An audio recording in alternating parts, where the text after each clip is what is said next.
Welcome to Talking P&T Portfolios. I'm here today with Jenna and a special guest that we'll introduce here in a second. For those of you that don't know me, I'm Paul Wasco, and Jenna and I cooked up this idea to interview folks that have been successful and willing to share some of their P&T work. We're here in the library in room 210, Jenna's media studio, and with me today is... Hi everyone, I'm Associate Professor Kristin Stoepler. I have the privilege of serving as the program chair for the Health Sciences program in the Division of Population Health Sciences within College of Health. So Kristin, before we do P&T stuff, let's do a little history for you and I. So I had an amazing team of individuals that worked with me on the original request for proposal for the portfolio. We helped to define what we expected. We defined really kind of the vision for the university, where it was going. You were a member of that original team. I was. That seems forever ago. Yes. There's very few of us left. That is true. But one of the reasons I pull it out, both to honor the work you've done, but the portfolio is something you've worked with for, some of the faculty will come into the P&T process, never been exposed to the portfolio. Yes. For you, it's been part of your teaching, advising, your practice really for the last 10 years. Yeah, I actually feel really privileged that I was able to join that. And at that time, I was under Student Affairs umbrella. And we use that in it's now part of the university courses, but at the time it was Guidance 150, which was really our kind of introduction into college course. And that was the first time that we introduced the ePortfolio, which I think was great because not only were we exposing the students to this new tool and new platform, it also allowed us to think about outside of teaching, how do we utilize this tool? And so we also utilized it for advising purposes at the time, helping students map out their pathway. We used it to have them start to think about their journey. And now I'm at the other side of the stage where now I'm under academic affairs, and I get to use it in not only individual courses, but for group work, for community groups, for assessment. But we also have it as a program ePortfolio. We use eWolf as the program assessment tool, but that also means that all of our students leave the health sciences program with a professional ePortfolio ready to go. So they can use that to apply for graduate schools, for jobs, for scholarships. So they have this tool that will set them apart from other applicants to those positions or scholarships. And you had something really cool happen this past spring. You were getting ready for a conference. You and I kind of conspired on some of the messaging for that conference. Yes. And what happened, Kristin? Oh gosh. So I actually really enjoyed, I was able to go to the Alaska Public Health Association conference in January. And at that conference, you have a lot of public health professionals, but you have folks from a variety of different sectors that are really thinking about not only health needs across the state of Alaska and the circumpolar health north, but also workforce needs. And so I got a chance to really talk about how to use ePortfolios as a way to have a more robust view of the applicants, especially if you are trying to make sure that we are looking at folks that have the skill set that they say on their resume, right? We want the evidence. We want to see that you can actually do what you say you can do. And I think, during the pandemic, we didn't have the infrastructure and the workforce that we needed to address the pandemic. And as a public health professional, a lot of us faculty and other folks jumped in, but we also had students jumping in. And at one point we had community members from across the state from all sorts of different sectors doing public health related work. Well, now we need to make sure though that as we get back to more evidence-based practices, that we have a robust workforce, which does not mean that those other individuals that got a chance to participate can't get there, right? But they don't necessarily have all of the academic training and background and professional development that they need. So we really talked about how the ePortfolio can help differentiate between those types of applicants. And it was really good. It was a great conversation. It led to a further conversation with one of the largest employers here in the state of Alaska, thinking about how do they make sure that they're having their hiring teams take a look at these portfolios? How do they ensure that they have a space for those portfolios, the link to the portfolios being included in the application process?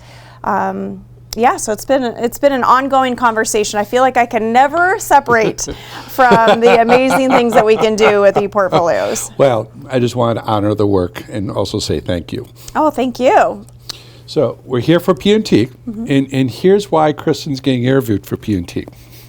So Marion Bruce catches me in the hallway, and she said, as the Chancellor Sean Parnell was leaving, he highlighted a particular portfolio as the best portfolio that he has reviewed within his tenure at UAA. Now, Krista, I wonder who actually constructed and authored that portfolio. That would be you. So, I wanted to reach out because the Chancellor took the time to communicate with Marion, and you've been always over the years willing to more than share your portfolio work, advice, consulting, and willing to go above and beyond. And so I know we'll have a copy of your portfolio available for people to review. Yes. You and I have already worked through that. But talk a little bit about how you approach this, because again, you were the only one the Chancellor highlighted within his tenure as the best portfolio he has seen in terms of the P&T process.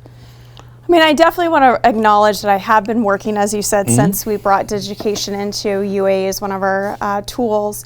And I think being, having an opportunity to not only incorporate it in the classes, but use it myself for my own portfolio, gave me a lot of foundation to be able to hit the ground running when I was at the stage in my academic career, in my professional career, to put forth my promotion file. So I recognize that. But at the same time, I always think about this as this is a space for me to tell my own story. And how can I do so in a way that allows whoever is on the review team to review it in a manner that not only are they seeing my story and recognizing the work that I've been able to do over that promotion and timeline that they're reviewing, but how do I make it easy if they've never engaged in the portfolio before?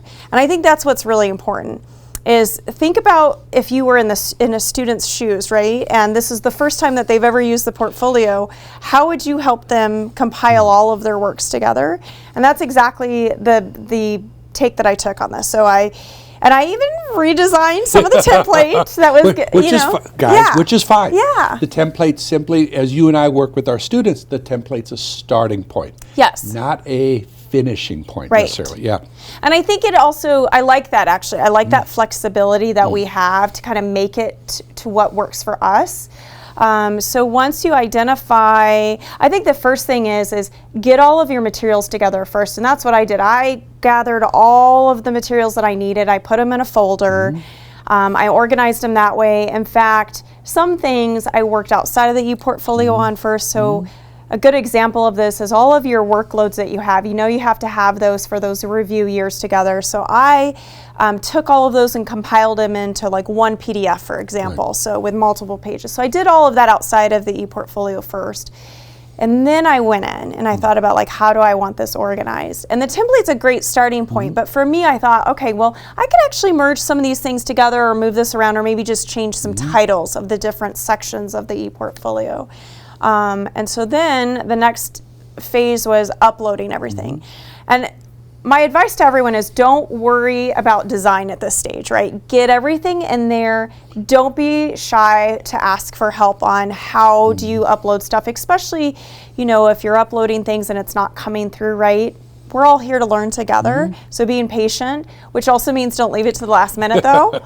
Hint, hint, wink, wink. But once you get everything in there, then you can step back and say, okay, how do I still ensure that this is telling my story?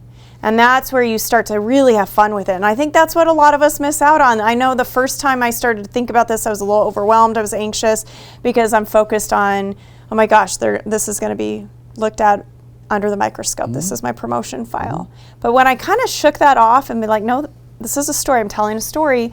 And I love art. I love stories, but I have no creative juice in me. I just decided to have fun with it and make it about, okay, introduction, right? Like this is the start of my story. then you got your meat and potatoes of your story, and then you've got your conclusion, and just working around with that and playing around with that was actually a lot of fun to do. I felt that I know some folks are going to be rolling their eyes at this interview right now. I enjoyed it. I really did enjoy it because I felt like, oh my gosh, this is everything that I've had a chance to work on or accomplish, or who I've worked with. Right. Even just putting all the letters of support together. I don't know, there's just something really invigorating about it. And I had a couple times where I had peers that had never used the eWolf system before and definitely were pulling out their hair. And I said, bring it in, like bring your computer in. I've always appreciated that with you. I was like, let's sit down and let's work on this together. And the one thing I noticed was they were trying to fix things in the system. I said, do all of that first, then pull it in. Mm-hmm. And once we did that, and we did some basic, like, this is how you do your edits, this is how you can move stuff around, then they're like, oh, now I can have fun with this. So don't try to, like, don't get upset at the system. Step back and say, who can help me with this? Sure. I think that's really big, right, is to lean on each other for this. Well, and not only just, Jenna, myself, and you, but you have peers and colleagues. Yes. And so, I'll tell people a lot of times, we're constructing these files for an audience. Yep. And reach out to members of that audience, your colleagues, find a writing partner in the college you're at or across the college. Yep. And one of the things that you did really well was it wasn't just a bunch of text, too. You constructed a rich multimedia story. Now, some people don't like that. And I'm not the portfolio czar that tells people how to do it.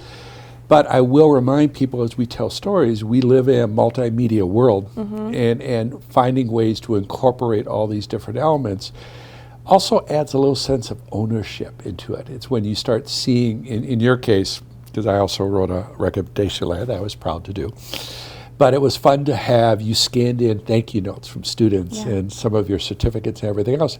And really kind of comes alive. The reviewers are human. So making it interesting as well as reflecting, the richness of the work you've done is something people should consider doing. Well, I think it also puts your signature on it. Right? So I did not want it to be text heavy. I didn't want it to be the same thing that they were seeing across the page. In fact, this is why I like the fact that we have that flexibility to really take the template as a starting point, but then grow it from there or change some things around. And so, yes, I had some places I had written reflections and summaries of the work that I did. In other places I did videos. And I really actually enjoyed doing some of the videos, especially with complex projects that I wanted to have a little bit more time to explain about. Or, I think we've all had those semesters where we didn't get those idea surveys in because it was either too small of a class or, it was during the pandemic when students we didn't have them in the class to get them doing those old-fashioned paper copies we used to do. And so thinking outside of the box, like you said, the thank you letters and the thank you cards, and bringing some of that in was a lot of fun. I also thought about what was a way to organize the information. Like, how can I help? If somebody's really linear, what do they need? If somebody's not as linear and they are more on that creative side, what do they need? And so I wanted to, and I think about it kind of like through that lens of, if I am teaching a class, you're going to have all sorts of different learning styles. And that's who I think, who I kept as far as my audience in mind is, we need a little bit of everything in there for my portfolio, right? And that's a personal decision on whether or not folks want to do that. But I also don't want folks to shy away if that's what they want to do and they don't know how to do it, like reach out. No, I understand. And the repository, our directory of ePortfolios for UA is a great place. You can go in there and look at how, it doesn't even have to be a promotion and tenure file. Correct. Just look at other ePortfolios, whether it's a faculty members or students, just see all the different kind of design ideas out there and determine what you want to do. And then I think another component of this, though, is giving yourself time and being patient with yourself. Well, and also being comfortable. I've had some faculty in the past say it's hard because it feels like I'm bragging. And I will say, no, it's not about bragging. It's about making assertions about what you've delivered academically, professionally, for service, whatever, and simply then providing the body of evidence that reflects that. It's not bragging. It simply needs to be an accurate reflection that highlights why you deserve the promotion, why you deserve tenure, or whatever you might be going up for. I think that's a valid point. We actually have our annual activity reports, we have our workloads, and if all they wanted to do was just see what we were assigned and whether or not we did it, that's all we would be submitting. It'd be a file folder full of those documents. But this is more. We don't, some of those folks on the review committee may not even know who we are, right? We may not interact with one another. So I am actually not a person that likes to be on the spotlight, so thanks for this interview. I understand that wariness of, I don't want to toot my own horn, I don't want to brag, but coming at this as saying, I've been on this journey, I've done some great things, I've interacted with wonderful folks, I've had some awesome projects I've been able to be on. How do I demonstrate that beyond those annual activity reports and the workload? It's a humbling experience, to be honest, because you are in the same situation your students are when you ask them, demonstrate your proficiency and your competencies. We have to be able to do the same. So when you come through that lens, I think it takes away that uneasiness of thinking like you're just, that this is a space to brag. But at the same time, it's okay. It's okay. It's okay. You have done the work. Yep. It's worth bragging about. It's worth showcasing. Even with the brags, always be mindful of the audience. In the context of video, you and I have worked with students 3 to 5 minutes at most. Yes. They're just, because we are too much of a click-through society. Yep. Yeah. And that goes for any type of reflection, right? So I've already shared I had a mix in there of both written as well as video reflection. I kept them really short, especially because of the fact that you want to be concise as best as you possibly can. And that also goes with how you organize your ePortfolio. You should not have your review team having to dig stuff out. So you really want to think about, from a surface level, what does this look like? How is it organized? And I think about even the titles of my sections right there. Do they know what this means?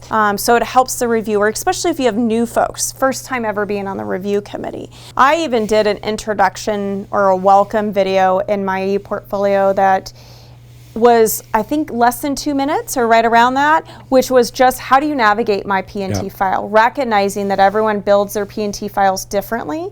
And so I wanted the review team and the review groups as it went through the process to know exactly how I had organized my file, just in case something didn't make sense to them. Because how we organize things in our head doesn't mean it makes sense to you, right? So just having that quick, short tutorial at the start, and that really does come from the teaching as far as, we have Blackboard sites. We're always trying to give a tutorial video for students about how do you navigate this quickly. I do recommend that, especially if you're not really sure. But the one thing I attempted to avoid, and I think I nailed it after some time, is to not have things embedded within sections too much. So if somebody was trying to locate something, they shouldn't have, again, to dig around it. If they don't know just by looking at your section titles where something's going to live, myself as the author of that ePortfolio, I've done something wrong, right? And so I like that idea of don't try to bury things, don't have too much in there. Once you gather all of your stuff and you think about, well, what do I have here to share, then you can title your sections or at least organize it and based on the template, however you want to do it. But it really does keep the flow going much better that way. And it's also helpful to make sure that you are incorporating what are the expectations for your division or your department, as well as the college, because as it goes up through the review, not everyone's going to be familiar with those. And so I think that and you don't have to take a whole lot of time for that. I used tables. I used key terminology in my reflection, and I even bolded some of those key terms. I remember that. Yeah, and I have to give kudos. I think Dr. Brittany Howell was the first one that I had seen, like really highlight some of those key terms, and gave me the idea. And so I took that and ran with it. And so thank you, Dr. Howell, for that. But another reason why looking at other folks' portfolios are a great idea. So you're done for a little bit, right? So you got your 6th year at some point, right? If you had to tweak anything and I know you because you and I have worked enough on stuff, even though it's been called the best portfolio that the chancellor has seen during his tenure, do you have any tweaks that you would have done? Or, because people see the site. Yeah. And so it gives you a chance to kind of say, oh, if I had to do it again, I might do it this way. Yeah. That's a really good question. I think one area, and I think this is more just professional growth too, is I'm always trying to think about making sure that no matter what it is, whether it's a P&T file, if it's a different portfolio, if it's a written document, how is it accessible, right? I'm a person that wears glasses. Low lighting really bothers me. I have a harder time reading things. So when things are in larger font or have really good headers, that always helps. So I think the one thing I would probably do differently is think first and foremost about accessibility. Like, how do I make it? That's going to make Jenna really happy. Oh, good. Making sure that there's consistency throughout the portfolio. And I did try to do that, but I caught myself more at the end of rushing to make sure everything was consistent, right? So using the same format, the same headers.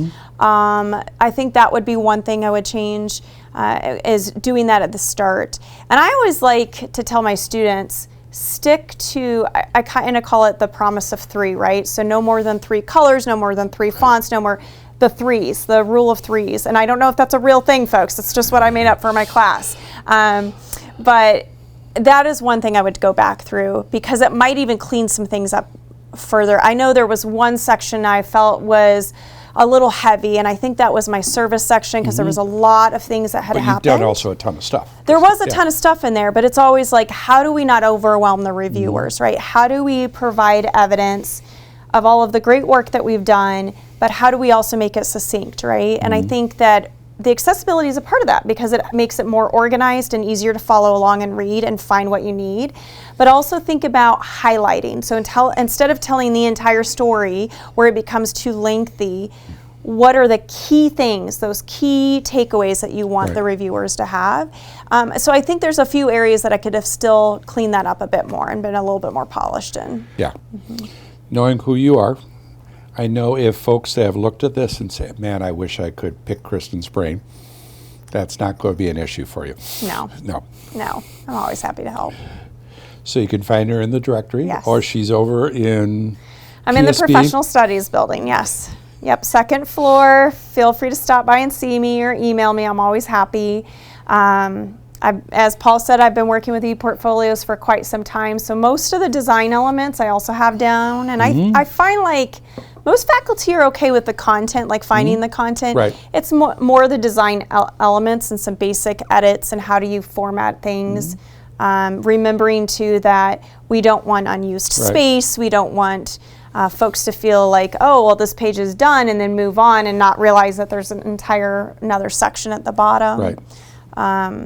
And yeah, so yeah, I'm absolutely happy to help however I can. Great. Yeah. Thank you. You're welcome. Congratulations. Thank you. I appreciate you coming over and sharing your insight. My pleasure. Thanks for having me. All right. For faculty or student support with eWolf, contact the Instructional Media Studio at 907-786-4850, by email at uaa_instructionalmedia@alaska.edu, or book an appointment online at bit.ly/uaa_instructionalmedia.